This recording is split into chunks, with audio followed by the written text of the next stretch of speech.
and welcome back. My name's Angela. I'm the Crazy Poppy Lady. Now today I'm going to be showing you how to create this quite quick blanket. Now both my blankets are incomplete at the moment, but I thought I'd get out there and show you the pattern, and then I will follow up at a later point with a border for you. Now this is a really simple 3-row repeat. Both of these are 3-row. Both are exactly the same 3-row. The difference is that one has an extremely longer starting chain than the other. So you are working from top to bottom as you're building, which is this one. And then this one here is worked on the vertical. So you're working with a shorter starting chain, which is your width, and then you're working up for your height. So let's get in. I'll give you a closer look on it, and then I will show you how to do it. Right, so for those of you in the know, so for the first section of this, I have used the double crochet chainless foundation stitch. Now I will be popping a link at the top, a little quick link at the top there, or it'll also be in the description box below because I have a video explaining that in more detail. Then it is a 2-row repeat. Now the first row is this elongated stitch here. Now this is 2 double crochets worked at the same time, so I will talk you through that one in a moment. And then you do a return of just single crochet, and that is it. It's your elongated double crochet and a row of double crochet, and you just keep going and you just build up from there. Right, so now I'm just going to put this all away and set up and show you how to work it. Now there's no stitch count on this one, maximum or minimum chain, the choice is solely yours. Chain to your desired length or width, depending on which way round you want your stitches to sit. Right, so to start we're going to make a slip knot.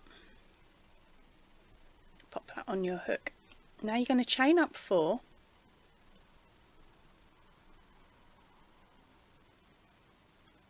Now this chain will count as your first double crochet, so now we're going to hook over and go into your first chain. Now when you go into the first chain, you want to pick up the chain and the back loop, which I haven't managed to do. So give me a second, I'll have another go. There we go. Right, so you'll have 2 loops on your hook plus those 2 through from your chain. Now we're going to hook over and pull through, hook over and pull through again. Okay, now we're going to finish the stitch as you would normally do with a double crochet, which is pull through 2 and pull through 2. Doesn't look like much yet, does it? But we're going to do it again. We're going to hook over. Now for our next stitch we will be going into the bottom section of the previous stitch. You're going to pick up the 2 loops again, hook over, pull through, hook over, pull through again. Now finish your stitch off as a double.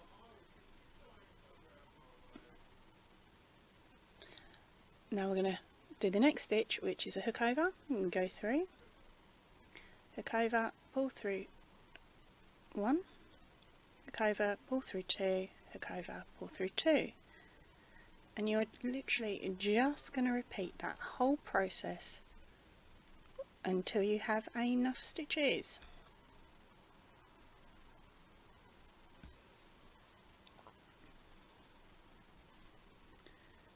Right, so what I like to do is, instead of holding it like that, I will actually hold it like this.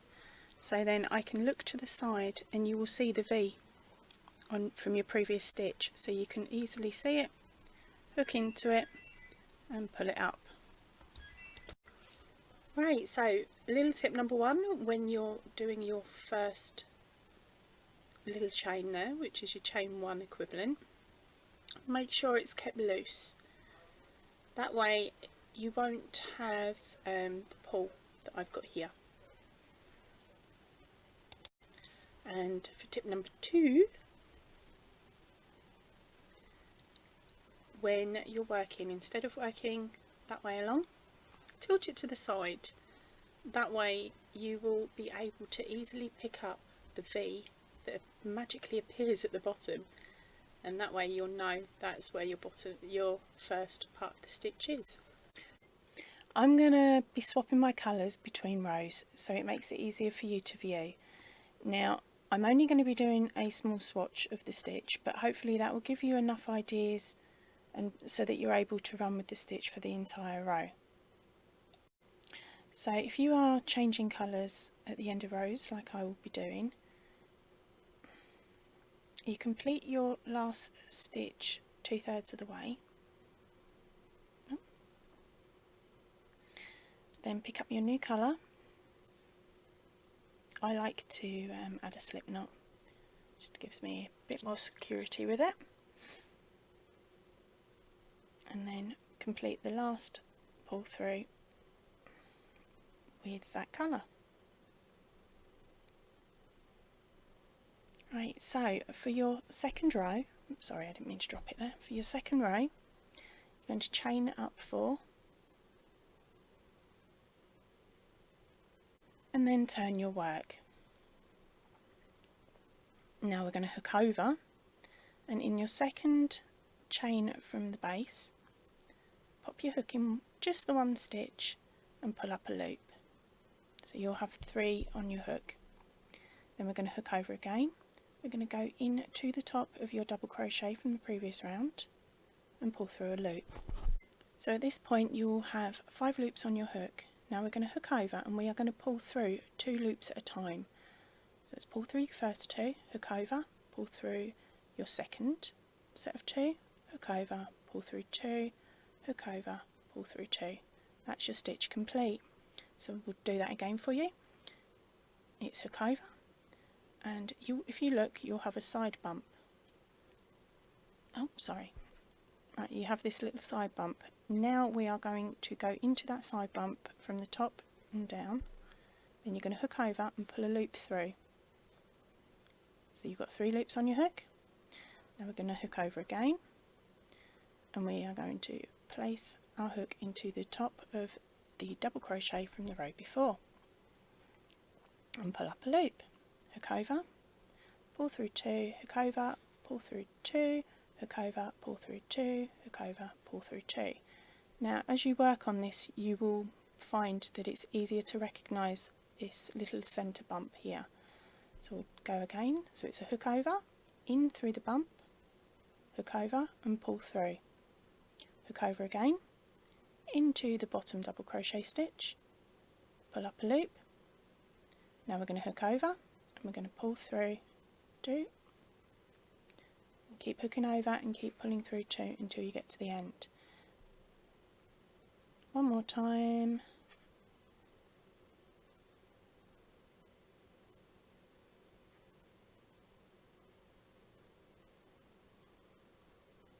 Now I do find it easier for me to hold my work sideways because I'm just awkward, aren't I?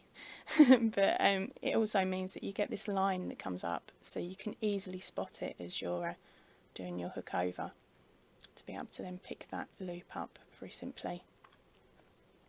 Once you get to grips with this, you speed through without even realising, and sometimes you're actually quite lucky, you can feel that raised. So if you're quite an experienced crocheter, you'll be able to feel that stitch and just go into that section without really paying too much attention, so you can get away with doing a bit of Netflix and crochet at the same time. Right, I'm going to carry on this row and I will meet you at the end of yours. Now you're going to be working into the top chain space of your chain. So we hook over, and now this is one that you need to catch each time. I find it easier to actually put a stitch marker in there, so I know that that is definitely my last stitch. Right, so we go in, pick up 2 over your hook, hook over, pull through, and then complete the stitch as we've done previously. There we go. Right, so that is row 1 of your repeat. Now we're going to chain up 2, turn your work, and just double crochet all the way along. Now your chain counts as your first double crochet in this pattern.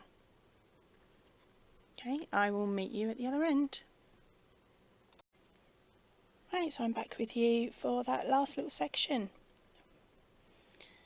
As you can see here, I'm just about to go into the top of the last double crochet, and now I'm going to go into the top stitch of the chain at the side.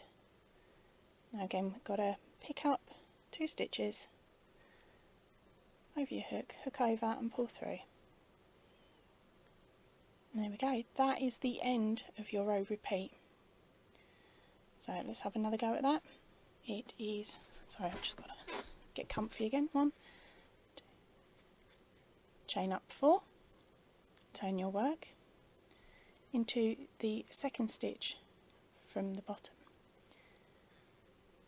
pull up a stitch, hook over, and then we're going to go into the top of your first chain 2 from the previous round, hook over and pull up a loop. Now hook over and pull through 2. Complete your stitch as you have done previously. In total there are 4 pull throughs. So hook over, find your little side loop, pop your stitch in, your hook in, sorry, hook over and pull through, hook over again, and carry on going as you have the previous but 1 row. And we'll do that all the way along till you get to the end of your work, and then it's a chain 2 and double crochet all the way along. Now don't forget, keep an eye out for that very sneaky chain at the end of your work that you do work into, and hopefully your work will look something like this. Now as you can see, the stitch itself, you've got your running bump that runs along that will separate so that you can see, you can work out quite easily which one is your standard double crochet and which one is the extended double crochet. And it looks like this on one side, and then on the back they blend in, I think, quite nicely. So you've got options there for 2 different styles of blanket depending on which fascia you prefer. I hope you like this tutorial. Sorry it was a little bit rushed, but it's school again now, so I've got to get in and get done as quick as possible. Right, I hope to see you all very soon, and please stay in, please stay safe, and ta-ra for now.